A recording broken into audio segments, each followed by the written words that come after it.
महापुराण की कथा कहती है, महाराज पूर्णिमा का जो चंद्र है वो विशाल काय है और उस चंद्र की पूर्णता में हमारी अभिलाषाएं भी पूर्ण हो। पूर्णिमा के व्रत में आपने कई बार किताब पढ़ी होगी पूर्णिमा की, या आपने व्रत किया होगा, या पूर्णिमा का व्रत आप धारण करे होगे, तो उसमें पूजन कौन से भगवान की होती है?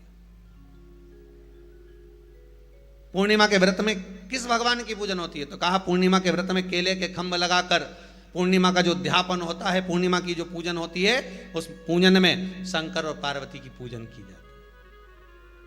क्यों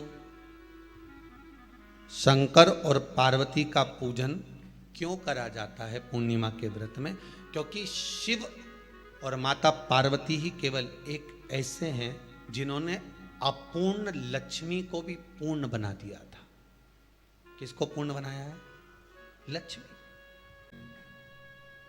अगर आप शंकर भगवान को एक लोटा पानी अगर शिव को समर्पित कर रहे हो, श्वेत पुष्प को रखकर शंकर जी के ऊपर सफेद फूल को चढ़ाकर अगर एक लोटा जल भी एक पात्र जल भी शंकर को समर्पित कर रहे हो, तो ये लक्ष्मी के लिए ही तो कर रहे हो। और कौन सी लक्ष्मी? पूर्ण लक्ष्मी। पूर्ण लक्ष्मी। जो नारी वैधव्य नहीं होना चाहती है, उस नारी को पूर्णिमा के कितने व्रत करना चाहिए? जिस नारी के यहाँ संतान नहीं हो, औलाद नहीं हो, उसको पूर्णिमा के कितने व्रत करना चाहिए? जिस नारी का पुत्र पति बहुत बीमारी से ग्रसित हो, लग रहा हो कि ये मेरा बेटा बहुत बड़ी बीमारी में घिरा हुआ है, तो नारी को कितने व्रत करना चाहिए? स्वयं भगवान कृष्ण ने माता यशोदा को द्वापर में भी बताया है कि पूर्णिमा के 32 व्रत होते हैं। कितने व्रत होते हैं? 32।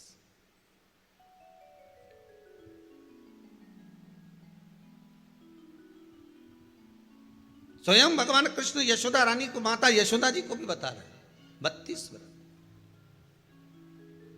अरे भाई, कितना सुंदर संवाद लिखा है। अगर किसी माता का पुत्र मान लो किसी नशे में डूबा हुआ है, कोई नशा कर रहा है और गलत नशा है, आपको लग रहा है कि यह नशे में डूबा हुआ है, आपको लग रहा है कि ये गलत जगह पर डूब गया है, आपको लग रहा है कि मदिरापान में, मांसाहार में, या अधिक गांजा आदि का जो भी नशे होते हैं, जितने भी नशे, उसमें डूब चुका है। और माँ उसको समझा रही है, तू नशे में मत डूब, तू इस काम को मत कर, तू ये गलत कर्म मत कर।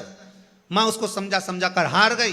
तो मेरा माताओं से निवेदन है, आप उसको समझाना बंद कर दो, एक काम करना प्रारंभ कर दीजिए। हमें जो शिव महापुराण के माध्यम से शास्त्र कह रहा है कि आप 32 पूर्णिमा के व्रत प्रारंभ कर दो। उसमें करना क्या है आपको? केवल जिस दिन व्रत रहे, रात्रि के समय पर कोई भी मीठा, कुछ भी सामग्री आप चंद्र की रोशनी में, चंद्र को अर्घ देने के बाद, पूजन करने के बाद उसको रखो, और वही सामग्री जो नशा कर रहा है उसको पूर्णिमा के दूसरे दिन उसको खिलाओ। आप धीरे धीरे खिलाना चालू करेंगे, जिस नशे में वो डूबा हुआ उस नशे से वो छूटना प्रारंभ हो जाएगा। 2 पूर्णिमा व्रत करके तो देखो, तीसरे में तुम्हें जरूरत ही नहीं पड़ेगी। धीरे धीरे आप रुक, वो छूटना प्रारंभ हो जाएगा।